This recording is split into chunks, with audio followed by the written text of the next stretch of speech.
गुरु का स्थान। एक राजा था। उसे पढ़ने लिखने का बहुत शौक था।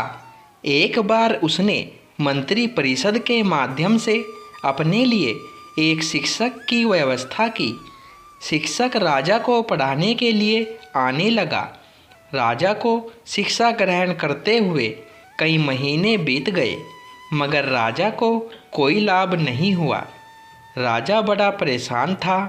गुरु की प्रतिभा और योग्यता पर सवाल उठाना भी गलत था, क्योंकि वो एक बहुत ही प्रसिद्ध और योग्य गुरु थे। आखिर में एक दिन रानी ने राजा को सलाह दी कि राजा, आप इस सवाल का जवाब गुरुजी से ही पूछ कर देखिए। राजा ने एक दिन हिम्मत करके गुरुजी के सामने अपनी जिज्ञासा रखी। हे गुरुवर, क्षमा कीजिएगा, मैं कई महीनों से आपसे शिक्षा ग्रहण कर रहा हूँ, पर मुझे इसका कोई लाभ नहीं हो रहा। ऐसा क्यों है? गुरुजी ने बड़े ही शांत स्वर में जवाब दिया। राजा, इसका कारण बहुत ही सीधा सा है। गुरुवर, कृपा करके आप शीघ्र इस प्रश्न का उत्तर दीजिए। राजा ने विनती की। गुरुजी ने कहा, राजन, बात बहुत छोटी है, परंतु आप अपने बड़े होने के अहंकार के कारण इसे समझ नहीं पा रहे हैं और परेशान और दुखी है। माना कि आप एक बहुत बड़े राजा हैं। आप हर दृष्टि से मुझसे पद और प्रतिष्ठा में बड़े हैं, परंतु यहाँ पर आपका और मेरा रिश्ता एक गुरु और शिष्य का है।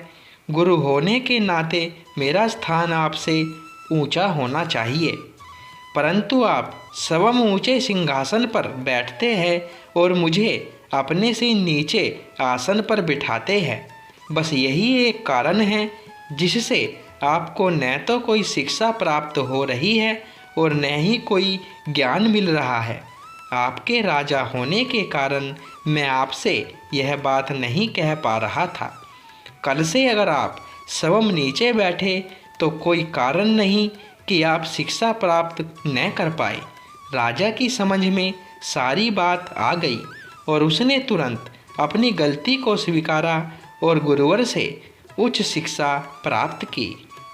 मित्रों, इस छोटी सी कहानी का सार यह है कि हम रिश्ते नाते, पद या धन, वैभव किसी में भी कितने भी बड़े क्यों न हों, हम अगर अपने गुरु को उसका उचित स्थान नहीं देते तो हमारा भला होना मुश्किल है।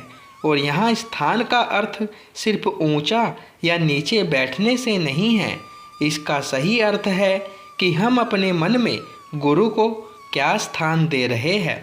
क्या हम सही मायने में उनको सम्मान दे रहे हैं या स्वयं के ही श्रेष्ठ होने का घमंड कर रहे हैं? अगर हम अपने गुरु या शिक्षक के प्रति हय भावना रखेंगे तो हमें उनकी योग्यता और अच्छाइयों का कोई लाभ नहीं मिलने वाला। और अगर हम उनका आदर करेंगे, उन्हें महत्व देंगे, तो उनका आशीर्वाद हमें सहज ही प्राप्त होगा। दोस्तों, इस वीडियो में दी गई जानकारी आपको पसंद आई हो तो वीडियो को लाइक, शेयर और चैनल को सब्सक्राइब करें। धन्यवाद दोस्तों।